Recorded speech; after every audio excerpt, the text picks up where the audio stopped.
አሁንም ማለት ነው በትምህርት ያልፍልናል ብላችሁ የምታስቡ ሰዎች እግዚአብሔርን አዳምጡ።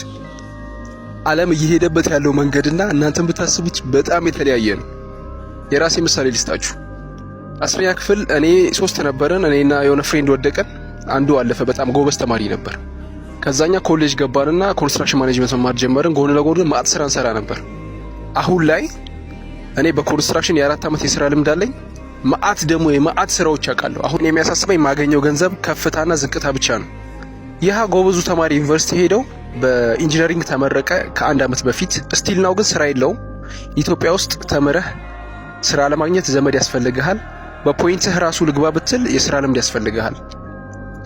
እና ስቲል ስራ ቢያገኝና ቢገባ ራሱ ሁሉንም ጨርሶ በሳይት መሐንዲስ ራሱ ቢገባ ደሞዙ በጣም አስቂኝ ነው። እና ይሄ ሁሉ ዓመት በትምህርት ላይ ያሳልፋችሁ መለሳችሁ የቤተሰብ ጥገኛ እንዳትሆኑ አንድ ምክር ልምከራችሁ። እግዚአብሔርን ከትምህርታችሁ ጎን ለጎን ሌላ ትንሽዬ ቢዝነስ ወይ ደግሞ ያዋጣኛል ብላችሁ የምታስቡትን ኮርስ ጀምሩ። በኋላ የሚጠቅማችሁ እሱ ነው። አሁን ታይማችሁን ዌስት እያደረጋችሁ ነው። የትምህርት ዘመን አልፎበታል። ትምህርት ለማጣጣል አይደለም፣ ከኛ የተሻለ ያስተሳሰብ ደረጃ ስላላችሁ ነው ዩኒቨርሲቲ የገባችሁት።